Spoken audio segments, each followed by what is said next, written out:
नमस्कार दोस्तों, मेरे चैनल में आप सबका स्वागत है। आज मैं आप सबके लिए कक्षा 9 से पाठ तुम कब जाओगे अतिथि लेके प्रस्तुत हुई हूँ, जिसके लेखक शरद जोशी जी हैं। इनका परिचय, जीवन परिचय हम जान लेते हैं बच्चों। इनका जन्म 21 मई 1931 उज्जैन मध्य प्रदेश में हुआ। इनकी भाषा हिंदी है और हिंदी भाषा में इन्होंने कई नाटक, धारावाहिक, फिल्म और व्यंग्यात्मक लेख लिखे हैं। इस पाठ का उद्देश्य अगर हम जानेंगे तो हम ये समझेंगे कि भारतीय संस्कृति के जो अतिथि देवो भव की संकल्पना है वो हमें समझ सकेंगे। महानगरीय जीवन में अतिथि के प्रति बदलती हुई सोच को भी हम जान पाएंगे। आज हम जिस नए मेथड से इस पाठ का अध्ययन करेंगे उसका नाम है SCM। बच्चों, ये एक ऐसा मेथड है जो आपको बहुत ही कम समय में और अत्यंत ही संक्षेप में पूरे पाठ को बड़ी ही सरलता से, बड़ी आसानी से आपको समझा सकता है। स्टोरी, कैरेक्टर, मैसेज अर्थात कहानी, पात्र और संदेश। प्रत्येक कहानी में कोई भी आप पाठ ले लो, ये तीन चीज़ जो है सबसे मुख्य होती हैं। और अगर हम इन तीन चीज़ों का बड़ी ही सरलता से और अध्ययन कर सकेंगे तो हम पाठ को जो है प्रत्येक प्रश्न के प्रत्येक भाग को जो है हम आंसर देने में सक्षम हो सकेंगे। तो आइए इस मेथड को हम इसमें जानें। इस मेथड के द्वारा हम जो है, आपको ये मेथड कहीं नहीं मिलेगा। मेरे इस लिंक में आप जो है आप देख सकते हैं। मेरे इस चैनल में नए नए मेथड से जिन विधियों से हम अपने पाठ को समझाते हैं आपको यही मिलेगा। तो इसके लिए आप जो है मेरे जो चैनल लिंक है, नीचे वीडियो लिंक है, उस पर आप चैनल पे क्लिक करके और भी कई सारे जो है विषयों से संबंधित आप पाठ का अध्ययन कर सकते हैं। तो आइए शुरू करते हैं हमारा यूनिक स्टोरी, कैरेक्टर, मैसेज। सबसे पहले कहानी में मैंने पूरी कहानी का संक्षेप में मुख्य बिंदुओं को इसमें लिखा है बच्चों। मेहमान का आगमन, लेखक का के बटुए का कापना, 2 दिन तक अतिथि सत्कार, धीरे धीरे हंसी के गुब्बारे समाप्त होते जाना, आतिथ्य भाव की समाप्ति, अतिथि राक्षस प्रतीत होना। तो बच्चों, अब तक देख रहे हो आप कि मेहमान जब आगमन करता है तो 2 दिन तक लेखक जो है किस तरह से आतिथ्य सत्कार कर रहा है और धीरे धीरे, लेकिन उसके बाद धीरे धीरे हंसी के जो गुब्बारे हैं, जो हंसी मजाक है, जो प्रेमपूर्ण संबंध है वो ख़त्म होने लगता है, आतिथ्य भाव समाप्त होने लगता है और धीरे धीरे लेखक को जो है अतिथि जो है कैसा प्रतीत होता है, राक्षस प्रतीत होने लगता है। भावपूर्ण विदाई की इच्छा की समाप्ति। जिस प्रकार हमारे घर में मेहमान आते हैं और हम चाहते हैं कि वो 1 या 2 दिन में चले जाएं, तो वो भाव धीरे धीरे समाप्त हो रहा है। दूसरा हमारा जो मुख्य इसमें होता है वो है पात्र। सबसे पहले इस कहानी में अतिथि मुख्य पात्र में है, लेखक की पत्नी। इस कहानी के ये 3 मुख्य पात्र हैं बच्चों। संदेश, कोई भी कहानी, कोई भी विषय पर अगर लिखी जाए उसमें एक संदेश ज़रूर होता है जो लेखक, जो कवि हमें देना चाहता है। वो संदेश अगर हम जान लें और बहुत कम शब्दों में जान लें तो वो हमारे पाठ के अध्ययन को और किसी भी प्रश्न को समझने में जो है मुख्य भूमिका निभाता है। हम कोई भी प्रश्न बड़ी सरलता से हल कर सकते हैं। तो आज इस कहानी का हम संदेश जानेंगे। इस कहानी का मुख्य जो संदेश है वो है वर्तमान समय में जो आतिथ्य देवो भव की जो अवधारणा है, अतिथि देवो भव जो हमारी भारतीय संस्कृति का मुख्य आधार है, वो अवधारणा कहीं वर्तमान में खोती नजर आ रही है। दूसरा, महानगरीय जीवन में अतिथि की जो है अप्रासंगिक हो रहे हैं। इसका क्या अर्थ है, क्या संदर्भ है और ऐसा क्यों है, ये अगर आप जानेंगे तो आप किसी भी प्रश्न का बड़ी ही सरलता से, आसानी से उत्तर देने में सक्षम हो पाएंगे। सबसे पहले हम जानते हैं बच्चों, भारतीय संस्कृति अतिथि देवो भव की संस्कृति है और हमारा जो ग्रामीण जो समाज है वहाँ पर अतिथि जो है पहले कई कई महीनों बाद दर्शन देते थे और उन्हें ईश्वर यानी कि भगवान, देवता माना जाता था। वो कई दिनों तक हमारे घर में निवास करते थे। आपको पता ही है पहले का जो समय था वो हमारे घर बड़े बड़े होते थे, खाने पीने का कोई अभाव नहीं था, समय सबके पास भरपूर था, महंगाई का कोई डर नहीं था। लेकिन आज हमारे घर स्थिति कैसी हो गई है, आज हम जो है महानगरीय जो ग्रामीण सभ्यता है वो धीरे धीरे शहरीकरण में बदल रही है। महानगरों में जो लोग हैं ऐसा लगता है, प्रतीत होता है कि छोटे छोटे डिब्बों में रहते हैं, उनके पास स्थान का अभाव है, महंगाई की मार है, समय का अभाव है, और एक घर में दो व्यक्ति जब तक काम ना करें तब तक उनका घर का गुजारा नहीं चल सकता। ऐसे में बदलते हुए समाज, बदलती हुई तकनीकी में अतिथि देवो भव की जो संकल्पना है वो खो रही है, और इसी विषय को प्रस्तुत करते हुए लेखक ने इस पाठ को लिखा है। इस पाठ को लिखने के साथ साथ लेखक जो है, आपको याद है कि इसी विषय पर एक फिल्म भी बनी है, आप वो देख सकते हैं, और वो भी बड़े मज़ेदार है, जिसमें आपको ये पूरा पाठ बड़ी ही अच्छे से समझ में आ जाएगा। मैंने एक प्रश्न आपके लिए किया है, क्या आपके घर में मेहमान आते हैं तो आप उनकी कैसे खातिरदारी करते हैं, और अगर वो अधिक दिन तक रहे तो आपके जीवन में क्या बदलाव आता है, आपके व्यवहार में क्या बदलाव आता है। आप तो ये हम जो है आप हमने कमेंट बॉक्स में लिख सकते हैं, और ये जो प्रश्न है ये आपको पाठ को बड़ी ही गहराई से समझने में भी मदद करेगा। तो आइए आज हम शुरू करते हैं बिना देर किए हमारा पाठ, तुम कब जाओगे अतिथि। देखो बच्चों, जैसे कि इस पाठ के शीर्षक से ही संबंधित है कि इसमें एक प्रश्न किया गया है कि अतिथि तुम कब जाओगे, अर्थात इतने दिन तुम्हें आए हुए हो गए हैं और तुम अपने घर कब जाओगे। आज तुम्हारे आगमन के चतुर्थ दिवस पर यह प्रश्न बार बार मन में घुमा रहा है, तुम कब जाओगे अतिथि। अर्थात अब तक आप देखोगे इस पंक्ति में पूर्णतः स्पष्ट किया गया है कि अतिथि को आए हुए, मेहमान को आए हुए 4 दिन हो चुके हैं, और लेखक यह प्रश्न अपने मन में पूछ रहा है कि अतिथि, हे मैं भगवान, हे अब मेहमान, तुम कब जाओगे। तुम यहाँ जहाँ बड़े निसंकोच सिगरेट का धुआं फेंक रहे हो, उसके ठीक सामने एक कैलेंडर है, देख रहे हो ना। इसकी तारीख अपनी सीमा में नम्रता से फड़फड़ाती रहती है। विगत 2 दिनों से मैं तुम्हें दिखाकर तारीखें बदल रहा हूँ। जब हम कुछ संकेत करते हैं, देखो देखो आज कितना तारीख हो गई है, तो हम कैलेंडर बदल रहे हैं, तो इसका मतलब हम अतिथि को बताना चाहते हैं कि कहीं तो उसके मन में ये भाव आ जाए कि हाँ, मुझे इतने दिन हो चुके हैं और अब मुझे वापस घर जाना है। तो लेखक कैलेंडर दिखाकर, तारीखें दिखाकर उसे बताना चाहता है, उसे बताना चाह रहा है। क्या बताना चाह रहा है बच्चों? कि इतने दिन तुम्हें हो गए हैं, तुम कब जाओगे। तुम जानते हो, अगर तुम्हें हिसाब लगाना आता है कि यह चौथा दिन है। अर्थात देखो बच्चों, फिर यहाँ पे उन्होंने बात की कि चौथा दिवस आज उन्हें हो गया है और अतिथि अभी भी जो है उनके घर में विद्यमान है। तुम्हारे सतत आतिथ्य का चौथा भारी दिन। और इस पंक्ति में लेखक के जो मन की जो पीड़ा है, जो व्यथा है, वो उन्होंने व्यक्त की है कि आतिथ्य, जो उनकी सेवा सत्कार का जो चौथा भारी दिन है, जिसके कारण लेखक की जो आर्थिक स्थिति है, जो बटुआ है, उस पे बोझ पड़ गया है और वह जो है कांप रहा है। और तुम अब कब जाओगे। क्योंकि बच्चों, कोई भी मेहमान आता है तो उसकी अगर हम आदर सत्कार नहीं करें तो हमें ऐसा लगता है कि कहीं वो अपने घर जाकर हमारी बुराई ना करें। तो जब भी हमारे घर में मेहमान आता है, आपके घर में भी आते होंगे, तो आप उनके लिए अच्छा अच्छा डिनर बनाते होंगे, खाना परोसते होंगे, नए नए जो है पकवान उनके लिए बनाते होंगे। तो इससे आपको क्या होता है, आपकी जो आर्थिक स्थिति है वो कहीं ना कहीं हिलती ज़रूर है।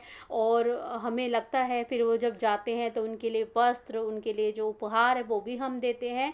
तो हमारे जो आर्थिक बजट है, जो हमारी धन संबंधी बजट है घर का, वो कहीं ना कहीं जो है हम उसकी स्थिति डावाडोल होने लगती है। लेखक के साथ भी ऐसे ही हो रहा है, और लेखक आज चौथे दिवस पर ऐसा सोच रहा है कि तुम क्यों नहीं जाते, पर तुम्हारे जाने की कोई संभावना प्रतीत नहीं होती। लाखों मील लंबी यात्रा करने के बाद वे दोनों एस्ट्रोनॉट भी इतने समय चांद पर नहीं रुके थे जितने समय तुम एक छोटी सी यात्रा कर मेरे घर आए हो। तुम अपने भारी चरण कमलों की छाप मेरे जमीन पर अंकित कर चुके। तुमने एक अंतरंग निजी संबंध मुझसे स्थापित कर लिया। तुमने मेरी आर्थिक सीमाओं की बेंचनी चट्टान भी देख ली। तुम मेरी काफ़ी मिट्टी खो चुके हो। अब तुम लौट जाओ अतिथि। तो बच्चों इस छोटी सी बात में उन्होंने कितने सुंदर शब्दों में अपने मन की व्यथा को व्यक्त किया है। वो कहते हैं कि 2 एस्ट्रोनॉट भी चाँद पर इतनी देर नहीं रुके थे। उन्होंने भी चाँद पर जाकर बस पैर रखकर वापस अपनी धरती पर लौट आए थे। तुम्हें तो मेरे घर में आए हुए आज 4 दिन हो गए हैं और तुम अब कब जाओगे? तुमने मेरी आर्थिक सीमाओं की बेचैनी चट्टानें देख ली हैं, अर्थात मेरी है जो आर्थिक स्थिति है वो भी अब हार चुकी है और तुम्हारे आतिथ्य सत्कार में अब मैं इसके आगे तुम्हारा आतिथ्य सत्कार नहीं कर सकता।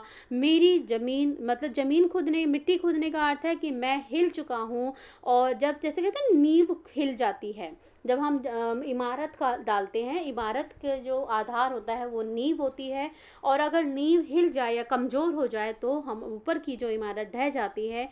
तो इससे संदर्भ में लेखक कहना चाहता है कि मेरी जो आर्थिक स्थिति की जो नींव है वो हिल चुकी है, इससे ज़्यादा आतिथ्य सत्कार मैं तुम्हारा नहीं कर सकता। अब तुम लौट जाओ अतिथि।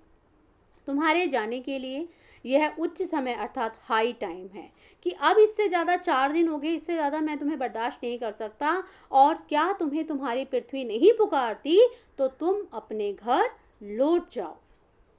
तो बच्चों इस तरह से लेखक ने अपने पाठ की शुरुआत की और बहुत सारे मुख्य बिंदुओं को उन्होंने बता दिया। सबसे पहले अतिथि को आए 4 दिवस हो चुके हैं। लेखक उनके सामने कैलेंडर घुमा रहे हैं, लेखक उन्हें तारीखें बता रहे हैं, एस्ट्रोनॉट का उदाहरण भी उन्होंने दे दिया, अपनी आर्थिक स्थिति का वर्णन भी उन्होंने कर दिया और इस प्रकार उन्होंने कह दिया है अब इससे ज़्यादा जो है अधिक वो बर्दाश्त नहीं कर सकते। उस दिन जब तुम आए थे मेरे हृदय किसी अज्ञात आशंका से धड़क उठा था। अंदर ही अंदर कहीं मेरा बटुआ काँप गया। उसके बावजूद एक स्नेह भीगी मुस्कुराहट के साथ मैं तुमसे गले मिला था और मेरी पत्नी ने तुम्हें सादर नमस्ते की थी। तुम्हारे सम्मान में ओ अतिथि हमने रात के भोजन को एकाएक उच्च मध्यम वर्ग के डिनर में बदल दिया था। तुम्हें स्मरण होगा 2 सब्जियां रायते के अलावा मैंने मीठा भी बनवाया था। इस सारे उत्साह की और लगन के मूल में एक आशा थी। तो यहाँ पे वो अपने मन की जो आशा उत्साह को बता रहा है कि जिस तरह से जब तुम आए थे तो हमने तुम्हारा अभिवादन कैसे किया था, बहुत स्नेह भीगी मुस्कुराहट के साथ किया था, मेरी पत्नी ने नमस्ते की थी। लेकिन तुम्हें देखते ही मुझे ऐसा प्रतीत हो गया था, मेरा मन के अंदर जो है ऐसी आशंका उठ गई थी कि आज मेरी जो हालत है वो अब बदलने वाली है, आर्थिक स्थिति पे जो है कब्जा हिलने वाली है और मेरा बटुआ काँप गया था। फिर भी हमने तुम्हारा आतिथ्य सत्कार किया। तुम्हारे लिए भोजन में जो है हमने 2 सब्जियां रायता और मीठा बनवाया और हमें उम्मीद थी कि तुम जल्दी लौट जाओगे। लेकिन क्या ऐसा हुआ? आइए देखते हैं। दूसरे दिन किसी रेल के एक शानदार मेहमान नवाजी की छाप अपने हृदय में ले तुम चले जाओगे तो हम तुमसे रुकने के लिए आग्रह करेंगे, मगर तुम नहीं मानोगे और एक अच्छे अतिथि की तरह चले जाओगे। पर ऐसा नहीं हुआ। तो बच्चों देखो वो कैसे मन में करता है। एक दिन तो हमने आतिथ्य सत्कार कर लिया, फिर हमने उम्मीद की कि तुम अगले दिन चले जाओगे, और अपने मन के भाव भी लेखक बता रहा है कि जब तुम जाओगे तो हम तुम्हें रोकेंगे, नहीं नहीं अभी मत जाओ, लेकिन अंदर से तो होगा कि चले जाओ, लेकिन ऊपर से हम अपने शब्दों में बताएंगे कि हाँ हम तुम्हें रोकना चाहते हैं लेकिन तुम जो है चले जाओ, है ना, और एक अच्छे अतिथि की तरह तुम चले जाओगे। लेकिन ऐसा नहीं हुआ। दूसरे दिन भी तुम अपनी अतिथि सुलभ मुस्कान लिए घर में बने रहे। हमने अपनी पीड़ा पी ली मतलब जो दुख हमें था तुम्हारे यहाँ रुकने का, तुम्हारे बने रहने का और हमारी जो आर्थिक स्थिति को हिलाने में, हमने उस दुख को पी लिया और प्रसन्न बने रहे। हमारे ऊपर जो शारीरिक जो ऊपर का हाव भाव थे वहाँ से तो हमें मुस्कुराहट प्रतीत दिखाते थे, लेकिन हमारा अंदर मन जो था वो टटोल के देखो। लेखक ये बताना चाहता है कि अगर तुम हमारे अंदर मन को टटोल के देखोगे तो उसमें दुख ही दुख दिखेगा तुम्हारे हमारे घर में बने रहने का। स्वागत सत्कार के जिस उच्च बिंदु पर हम तुम्हें ले जा चुके थे वहाँ से नीचे उतर हमने किसी दोपहर के भोजन को लंच की गरिमा प्रदान की और रात्रि को तुम्हें सिनेमा भी दिखाया। तो हमारे सत्कार का आखिरी छोर है। अर्थात इसके आगे हम कुछ नहीं कर सकते, इसके आगे हमारी जो आर्थिक स्थिति है वो हार चुकी है, हम इसके आगे आपके सत्कार नहीं कर सकते। ये आखिरी बिंदु है सत्कार का कि हमने तुम्हें अच्छा भोजन दिया है, लंच प्रदान किया, सिनेमा दिखाया, लेकिन तुम फिर भी बने हो। इसके आगे यानी कि हमारी हिम्मत हार चुकी है। लेखक मन के ऊपर, आप भी कई बार होता होगा जब अतिथि जो आपके घर में जब अधिक दिन तक टिक जाता है तो आप ऊपर से तो आपके जो मुख है उससे तो मुस्कुराहट दिखती है और अंदर वो मन में पीड़ा होती है कि कब जाएंगे। तो ऐसा कई बार होता है, हर एक के साथ नहीं होता, लेकिन जिनके साथ होता है उनको ये भाव बहुत ही अपने लगते हैं, अपना लग रहा होगा, जिससे आगे हम किसी के लिए नहीं बढ़े। इससे तुरंत बाद भावभीनी विदाई का वह भीगा हुआ क्षण आ जाना चाहिए था जब तुम विदा होते और हम तुम्हें स्टेशन पर छोड़ने जाते, पर तुमने ऐसा नहीं किया। इस शब्दों से ही पता चलता है कि मेहमान अभी भी घर में विद्यमान है और लेखक उम्मीद कर रहा था कि शायद दूसरे दिन अतिथि अपने आप कहेगा अब मैं जाना चाहता हूँ, और लेखक खुशी खुशी स्टेशन पर छोड़ने जाते और ये कहते, ऊपरी तौर पर कहते रुक जाओ, और अंदर होता चले जाओ, पर ऐसा नहीं हुआ। तीसरे दिन क्या हुआ बच्चों, देखते हैं। तीसरे दिन की सुबह तुमने मुझसे कहा मैं धोबी को कपड़े देना चाहता हूँ। आपको पता है धोबी को कपड़े देने का क्या अर्थ है? वो अपने कपड़े साफ कराना चाहते हैं। कपड़े साफ होने से कहता है अधिक दिन रुकना चाहते हैं। यह आघात अप्रत्याशित था। अप्रत्याशित का मतलब ऐसा जो झटका, ऐसा जो दर्द था, ये वाक्य मेरे लिए था जिसकी चोट मार्मिक थी, जो मेरे मन को छू गई कि क्या अभी कपड़े धोने के लिए देने का अर्थ है कि अभी और रुकना चाहते हैं? तुम्हारे सामीप्य की बेला एकाएक यूं रबड़ की तरह खींच जाएगी, इसका मुझे अनुमान न था। पहली बार मुझे लगा कि अतिथि सदैव देवता नहीं होता, वह मानव और थोड़े अंशों में राक्षस भी हो सकता है। तो बच्चों देखोगे आप किस तरह से लेखक के व्यवहार में, लेखक के मन में अतिथि के प्रति जो बदलाव आ रहे हैं, जो भाव उठ रहे हैं, वो भाव क्या उठना स्वाभाविक है। हाँ बच्चों, क्योंकि मैंने आपको पहले ही स्पष्ट किया, महानगरीय जीवन में जिस तरह से व्यक्ति एक छोटे छोटे माचिस के डिब्बों जैसे घरों में रहते हैं, और उसमें जो है एकल परिवार जहाँ पे समय का अभाव है क्योंकि सभी वर्किंग है, दूसरा उनके पास महंगाई इतनी बढ़ गई है कि अपना बोझ उठाना मुश्किल है, अतिथि के आगमन से जो अतिरिक्त बोझ बढ़ता है वो तो बहुत ही असहनीय हो जाता है। तीसरा कि एकल परिवार में उनका आतिथ्य सत्कार करने का भाव भी जो है धीरे धीरे हमारे पास नहीं है, क्योंकि हम अपने अपने कामों में इतना व्यस्त हैं कि हम जो है परिवार को भी कई बार समय नहीं दे पाते। ऐसे में अतिथि के आने पर जो अतिरिक्त बोझ है, महंगाई का बोझ, हमारी आर्थिक स्थिति हिल जाने का, समय का अभाव, ये सब हम जो है बर्दाश्त नहीं कर पाते। पहले के समय में क्या होता था, पूरा संयुक्त परिवार होता था, बड़े बड़े घर होते थे, समय होता था, महंगाई इतनी नहीं थी, तो अतिथि को कोई ना कोई जो है रौनक हमारे घर में लगी रहती थी। आज के समय में अतिथि का आना यानी कि हमारी जो आर्थिक स्थिति पर सबसे पहले जो है प्रहार होता है।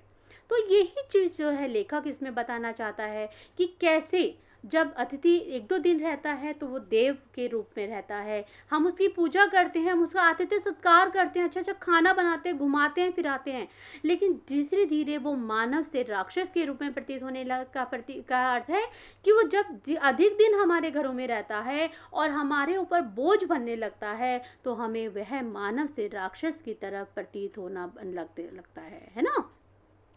तो किसी लॉन्ड्री पर दे देते हैं, जल्दी धुल जाएंगे, ये लेखक ने कहा। हो सकता है उसे लगा हो, उन्होंने कहा, मैंने कहा, मन ही मन एक विश्वास पल रहा था, तुम्हें जल्दी जाना है।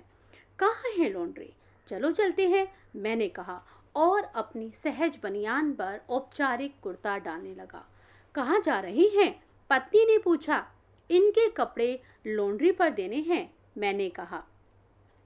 तो बच्चों इतना आज हम पढ़ेंगे, और ये हमारा प्रथम भाग है जिसमें हम ये कुछ प्रश्न हमारे मन में इस पाठ को लेकर अभी तक चल रहे हैं कि लेखक क्या आगे उसके घर में अतिथि बना रहा, या लेखक के घर में जो है अतिथि का जो है तीसरे दिन वो वापस चला गया, या लेखक के व्यवहार में, उसकी पत्नी के व्यवहार में क्या परिवर्तन आए, और आगे उसके जो है आर्थिक स्थिति कैसे हिली। तो यहाँ तक अभी हम ख़त्म करते हैं इन प्रश्नों के साथ में। अगले भाग में हम इसके आगे कंटिन्यू करेंगे और जानेंगे कि आगे ये सब प्रश्नों के क्या उत्तर हमें मिले।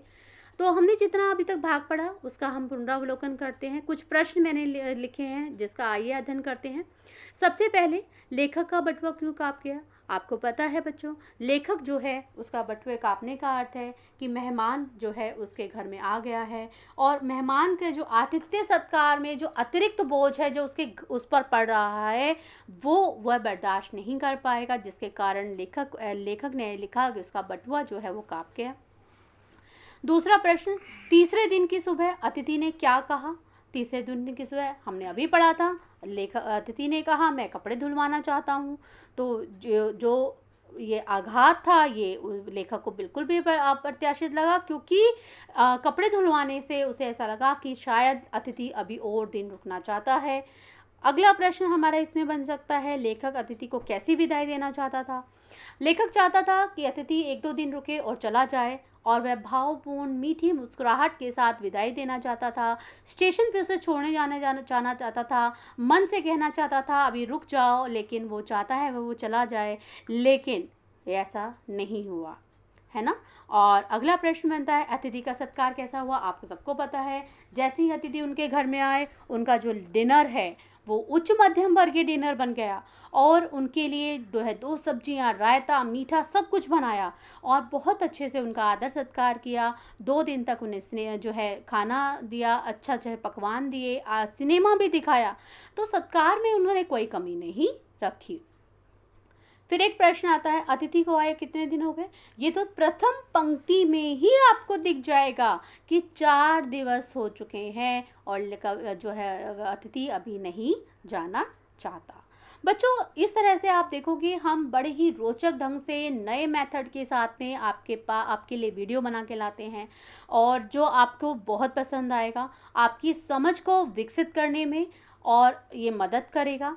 हम भी एंकरेज होते हैं जब आप इसे लाइक करते हो, सब्सक्राइब करते हो और इसे शेयर करते हो, और नए इसमें जो है व्यूअर्स हमें देखते हैं, तो हमें एंकरेज होते हैं और हम नए मेथड, नए तरीके खोजते हैं किसी भी चीज़ को अच्छे इजीली समझने में। तो प्लीज़ इसे जो है लाइक कीजिएगा, सब्सक्राइब कीजिए और इसे शेयर ज़रूर कीजिए, क्योंकि जब भी आप शेयर करते हैं, सब्सक्राइब करते हैं, तो हम मोटिवेट होंगे और आपके लिए नए मेथड, नए टीचिंग मेथड लाएंगे, जिससे आप उस पाठ को बड़े ही संक्षेप में सरलता से समझ सको और प्रत्येक प्रश्न के उत्तर देने में सक्षम हो सको। तो बच्चों, इसी के साथ आज हम अपनी कक्षा यहीं समाप्त करते हैं। तो प्लीज़ इसे लाइक, शेयर और सब्सक्राइब जरूर कीजिएगा, और क्योंकि बच्चों ज्ञान बांटने से बढ़ता है। और अगले भाग में हम इस पाठ को समझेंगे और उन प्रश्नों को जानेंगे जिन प्रश्नों को आज हम यहाँ छोड़ते जा रहे हैं। तब तक के लिए धन्यवाद।